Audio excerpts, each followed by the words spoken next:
I want to show you how to make some icing for your sugar cookies or other cookie that you'd like to decorate.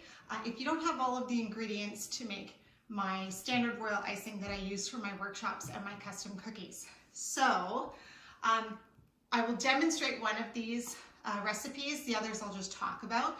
So the first thing is, if you have eggs at home and you want to try making royal icing just using egg whites instead of the meringue powder, which is an egg white substitute, you can certainly do that. So you're going to take 4 cups of icing sugar and put it in a bowl, as well as a teaspoon of lemon juice. And you're going to use 4 egg whites or half a cup of like an egg white liquid if you buy it in a container. So you're going to mix all that up, and you're going to mix it either with a hand mixer or stand-up mixer until you get that stiff peak that I explained in my royal icing video. So once you get that fluffy consistency, then you know that your royal icing is good to go. It's important that if you have leftover royal icing that you don't use and you'd like to use it for later in the week decorating or for another baked good, that you just store that in the fridge because of the egg white product that is in that royal icing. So that's one way to use actual egg whites versus the meringue powder, which you might not have at home. The second thing that you could do is to use a cup of icing sugar, powdered icing sugar, 2 teaspoons of milk, a 1/4 teaspoon of vanilla extract or almond extract. Now what's important here is that you use the clear vanilla or clear almond extract. And Wilton makes a brand that actually says right on it that it won't change icing color. So this is the one that you're going to want to use. You could, if you're going to make a darker color, you could use the typical vanilla extract. You're just going to get a tinge to it. It's going to look beige or a little bit tinged in color. It's not going to be pure white icing, but if you're going to dye it a color, you might be able to get away with it if that's what you have at home.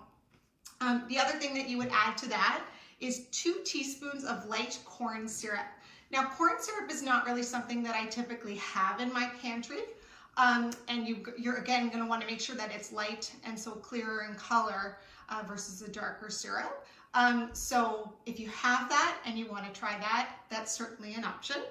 And then the third option, which I'm actually going to demonstrate, is super simple. It's powdered sugar, some milk, and some extract, and that's it. So what you're going to do is you're going to put 1 cup of powdered sugar, and I always use a sifter when I'm sifting even my powdered sugar, just so that there's no clumps, and it'll just make it smoother for making the icing. So you're just going to add this to a bowl. I'd start with 1 cup at a time and make your icing and the icing colors you need, and then if you need more, make a new batch. So we're going to sift that.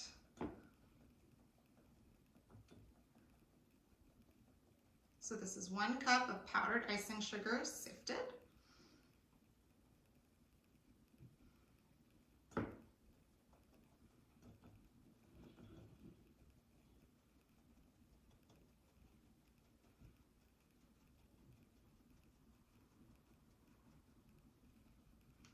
And if you've got lots of clumps up on top, just take a spoon through and just go back and forth, and that'll help break up the larger chunks that might be stuck together. And so that is that. And then you're going to add 2 teaspoons of milk. So whatever milk you use at home, if it's almond milk or soy milk or 2% or skim, whatever you use, start with 2 teaspoons of milk. I'm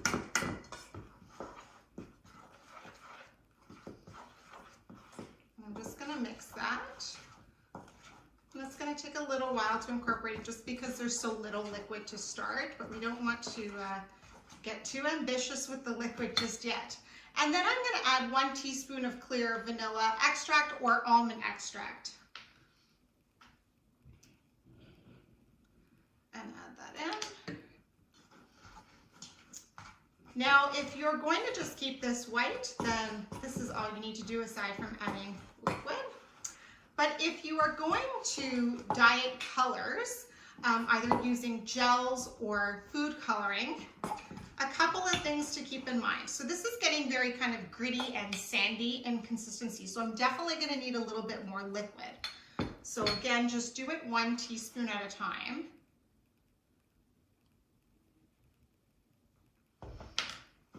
Now, if I'm going to add the gels don't add much more moisture to the icing.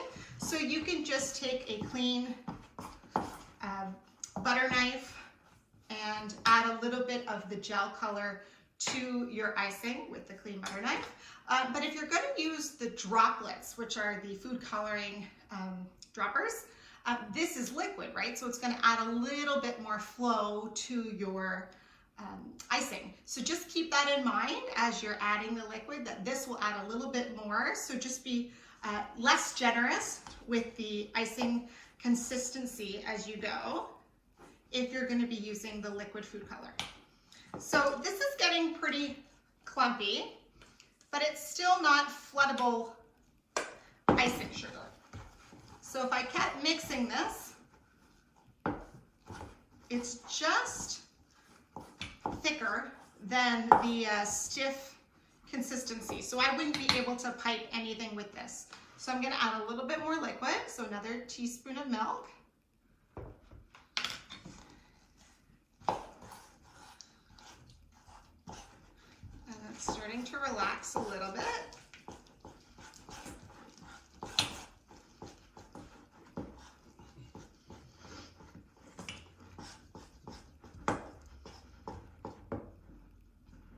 So this would be closer to the stiffer consistency. So if you wanted to pipe something, this would be appropriate for piping flowers or letters if you were going to attempt to write something on your cookie. But if you want the flood consistency for the cookie, we're going to add some more liquid. So I'm at my 5th teaspoon of milk, teaspoon of milk.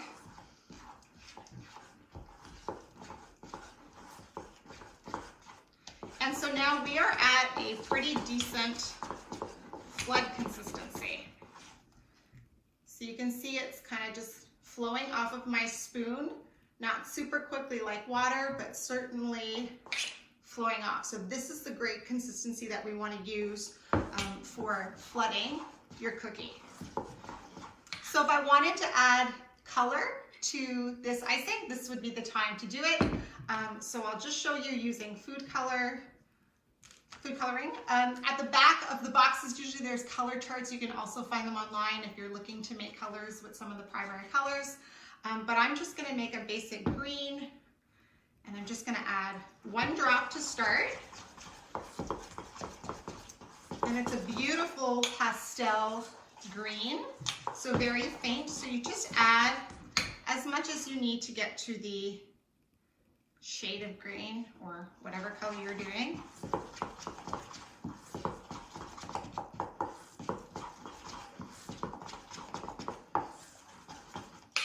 Well, there you go.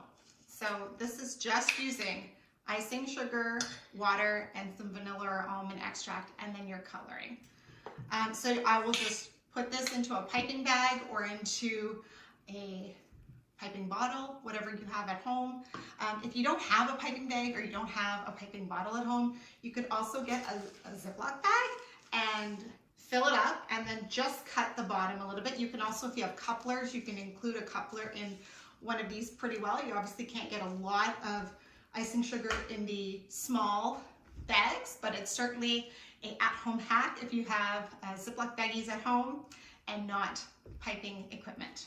So that's how you would make some alternate icings to decorate your cookies. The other thing, if you don't have any colors at home and you wanted to have some colors on your cookies, another great option would be to use some sprinkles or some chocolate or candies that you have at home. There's a lot of really cool sprinkle mixes. There's granulated sugar that is colored that you can buy from bulk stores and get in various colors. You can just use sprinkles like donut sprinkles. So if I were doing grass, maybe I would use green sprinkles. So just flood with the basic white icing and then sprinkle this on top while it's wet and let that dry. You can use brown sprinkles if you're making something like a nest or dirt. Colored sprinkles just for fun. Now I do want to show you with the sprinkles. So if you just have granulated sugar at home and you want to have different colors to decorate your cookies, you can take your gel or your drop coloring and just put some granulated sugar in a baggie. Add a drop or two of the coloring, and then you're just going to zip the baggie up and just move it around with your hands and let that color incorporate. And then you will get whatever color you need, and you can again change it to whatever shade you like by adding a little bit more color or gel, and then you are ready to decorate. You can get these gels, the Wilton gels, the large and the small. The smalls usually come in like kits of 12 or 8 of different colors, and then you can get these ones individually.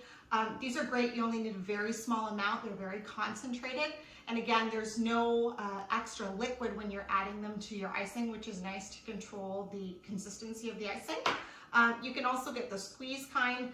These ones you would find online. AmeriColor is really awesome for their bright, vibrant colors. And if you're doing darker colors, they've got these super colors, super red, super black, super brown, which is very vibrant and you don't have to use as much. And then the white icing colors to get some really nice crisp white, or to hold your color together so that it doesn't bleed into other colors on a cookie. So those are some gel ideas, food coloring if you want to go that way.